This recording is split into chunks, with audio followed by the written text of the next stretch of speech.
can't separate the top two teams. I cannot do it, Stubby. Now, I'll give you a few reasons as to why you might distinguish this one. Cowboys have a really good team. Unfortunately, their away form isn't fantastic.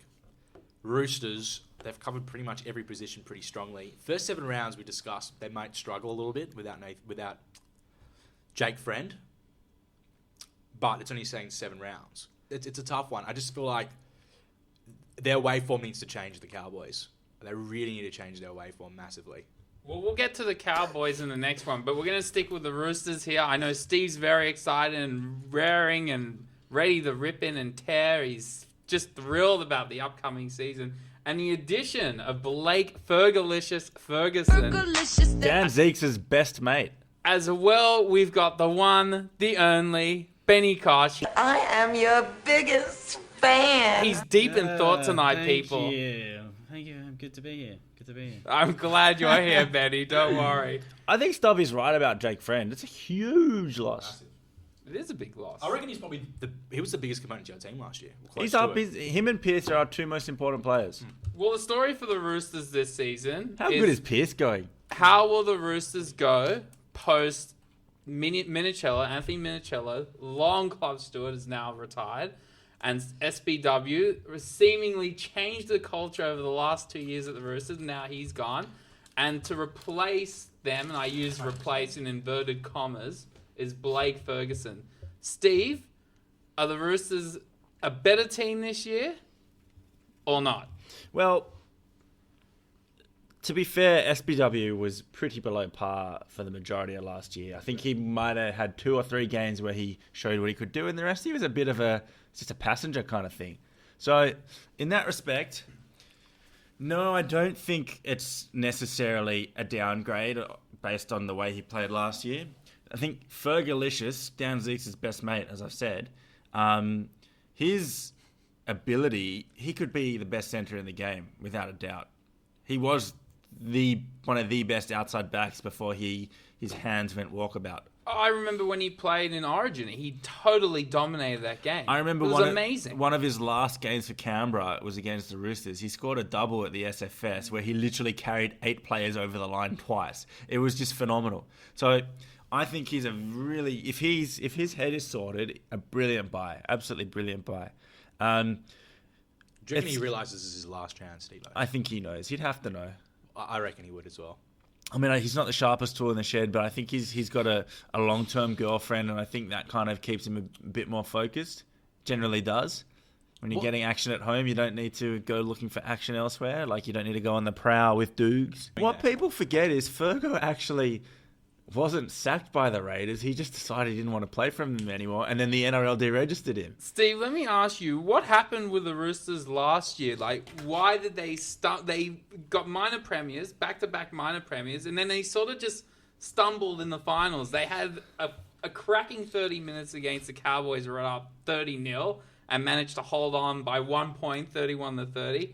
What happened last year to the Roosters, and has it been rectified going into this season? Look, they had a less than ideal preparation last year. It was a long season. They had the World Cup where they sent the most players. They had the World Club Challenge. It was a pretty disjointed preseason. They had, they were just kind of going through the motions for most of the year, winning games, ugly. And then they really hit their straps, from about round 20, 22 onwards. And they won the last 4 in a row. And then they beat South to win the minor premiership. And I don't know if complacency set in, but they were bloody awful against the Panthers week 1 of the finals. As well as Penrith played, the Roosters lost that game more than anything. And then, that Cowboys game again, raced out to a huge lead and then, blew it almost. And they just lost all their momentum after that Penrith game. And then by the time they got to South, they were just out of steam. And that was it. So do you think for the Roosters it's just a matter of having a full off-season to prepare? I think and players have admitted the hunger was a little bit less last year. And I think, for Stubby's sake, I'm hoping that doesn't happen to South for him. Like, once you win a premiership, by all accounts, that drive is just that little bit less because you've done it. So I think, by all accounts, the motivation is back. They've had a really good preseason. They've worked really hard on their fitness. and they're all pretty confident. And the key thing is guys are now staying to play under Trent Robinson and rejecting more money from elsewhere. Young guys. Dylan Napa, Exhibit A. Do you Doesn't want to go to the Dragons. Do you think Roger Tuivasa-Sheck is ready to fill the shoes of Anthony Minichiello? Is he able to take full season now? Funny you should say that. I have a feeling that Roger might be on the move soon. Like, I think this might be his last year. Inside mail. It's not inside mail. It's just a gut feel. He's off contract. They got Steve's got clairvoyancy. Clairvoyancy is back on the podcast. I actually have mail that Sheck is going to play touch football full time. I saw him on the touch field. phenomenal, isn't How it? long ago was this? A few weeks 2 ago. weeks ago. And how good was Club would not be happy if they knew. Yeah, How this good was gets he? out. He's no Lockie Lown though. No. But was he something special? He's no Dan Kosh. But truth Where do you is, think he's going, Steve? I don't know, but I think he'd have 15 clubs interested in him. I'm sure there'd be big money to go home to New Zealand. But what I'm trying to get is there's a young guy at the club, Latrell Mitchell, who is just getting rave reviews. And I think the plan long term might be for him to be the fullback. And You then pull so many fullbacks out of your backside, Roosters. for a club with no juniors, they've got a good young talent A lot of good scouting young system. Do very well. Do. Before Stubby goes through the ins and outs of the team, is that one weakness for the Roosters of whether they have enough depth for Origin? I know they've got Jackson They've got Hastings. so much depth, man. Look at Stubby's going to relish let's this. go through. Like I'll just walk through their team. They've got Roger at fullback. They've got an Origin winger, an Origin centre, and a Kiwi international, and another former. But Origin do they have player. enough depth for when Origin Let comes me around? finish. Okay. They got 2 Origin halves. They've got a Test front row. They've got the next Queensland hooker at hooker. They've got 2 international back rowers. They've got a country rep.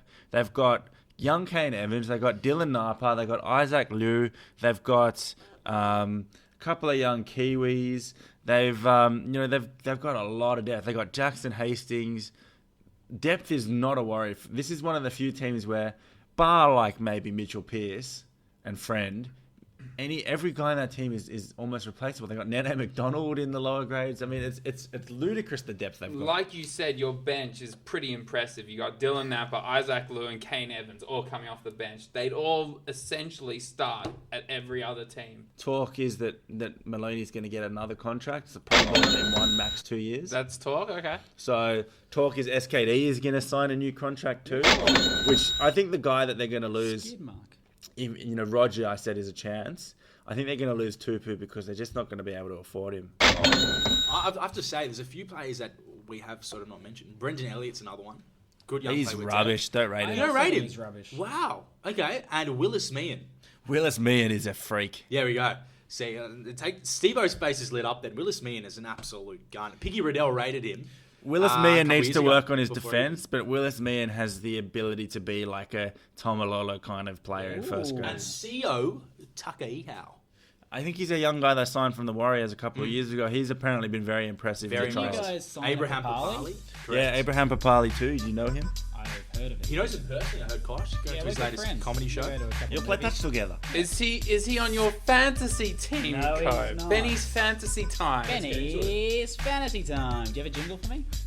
I'm your biggest fan. I am your biggest fan. No, I'll have something. I'll have something for Alright, you. good. Who is on my fantasy? I've got Blake Ferguson in my team, which is pretty good. You got to have Jennings there. He's going to have a big season this year. Jennings is an excellent centre, He's amazing. defensively and attackingly. But does he put up the numbers for fantasy? He scores a lot of. But does he, though? That's the question. Statistically, over the last 2 years, I think Michael Jennings has scored the most tries. Is he worth the dollar in fantasy? He definitely is. He's worth the dollars. And any sort of up-and-coming players you'd like to put in fantasy? Manny McDonald. I'm a big fan of this guy. Yeah, right. I like Manny. You know someone who we forgot? Returning Big Marty Kennedy. He has a point to prove as well. Yeah. Oh, do you like that signing? Oh, I think Brisbane are paying 90% of his salary for the next 2 years, so I love it. Why not a bonus signing for your club, Controversial. as we say? Food puns?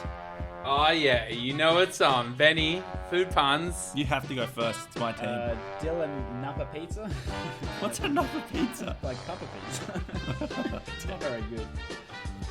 Nene Big MacDonald. Wait, what about Dylan Napapadon? Napapadon? Oh, there's so many. We could go Jake Freon. Whoa! I like that. It's very, very fresh, original. Jonathan Rubin sandwich, but he's gone. Sean Creamy Down. I don't know, I'm not very happy. James Maloney Baloney.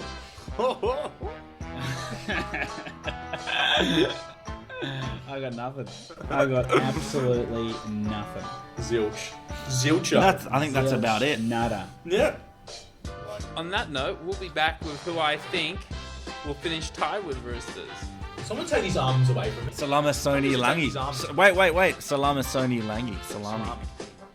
We just want to hint the salami in the salami salami. How about Mitchell Aubergine. Aubergine is British for eggplant. Now that is classy. We've gone up a notch here. That's too intellectual for the podcasting. It's not too intellectual for John O'Medell. Dan Ezekiel thinks Mitch Orbison is not a freak.